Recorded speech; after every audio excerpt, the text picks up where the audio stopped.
Welcome to kids media. سب لوگ اپنے گھروں کی چھتوں پر موجود تھے۔ لوگ بے تابی سے چاند نکلنے کا انتظار کر رہے تھے، کیونکہ آج رمضان المبارک کا چاند نظر آنے کا امکان تھا۔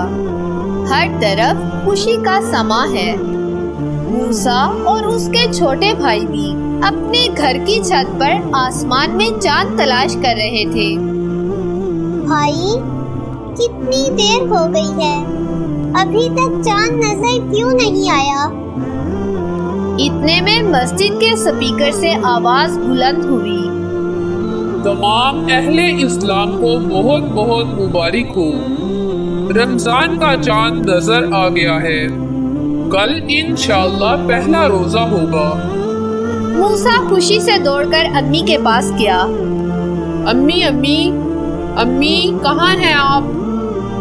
میں کچن میں ہوں۔ کیا ہوا؟ تم اتنے گھبرائے ہوئے کیوں ہو؟ امی جان، رمضان کا چاند نظر آ گیا ہے۔ امی جان بچوں کے ساتھ چھت پر گئیں اور چاند دیکھنے کی دعا پڑھی۔ موسیٰ نے حیرت سے پوچھا، امی جان، آپ نے کیا پڑھا ہے؟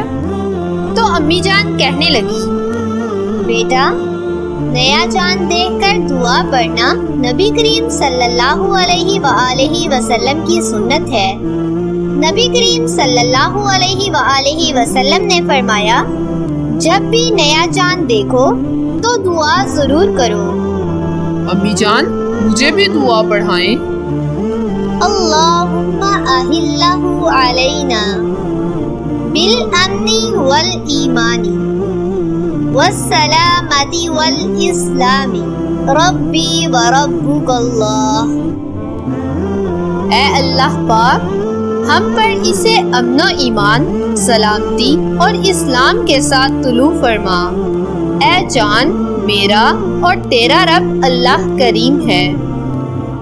امی جان، میں دعا ضرور یاد کروں گا، اور جب بھی نیا چاند دیکھوں گا تو یہ دعا پڑھا کروں گا۔ شاباش بیٹا، چلو عشاء کی نماز کا وقت ہو رہا ہے۔ آج آپ نے عشاء کی نماز کے ساتھ تراویح بھی پڑھنی ہے۔ حسین نے حیرانگی سے پوچھا، امی جان، تراویح کیا ہوتا ہے؟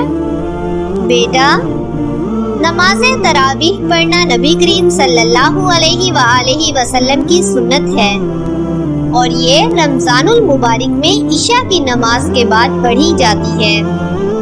اس کے ثواب کے متعلق نبی کریم صلی اللہ علیہ وآلہ وسلم نے ارشاد فرمایا، جس نے رمضان میں ایمان اور ثواب کی نیت سے قیام کیا، اس کے گزشتہ سارے گناہ معاف کر دیے جاتے ہیں۔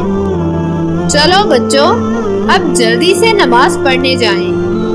موسیٰ، ہارون، حسین وضو کر کے نماز پڑھنے مسجد کی طرف چل پڑتے ہیں۔ ہماری ویڈیو دیکھنے کے لیے آپ کا شکریہ۔ ہمارے چینل کو لائک، شیئر اور سبسکرائب کرنا مت بھولیے۔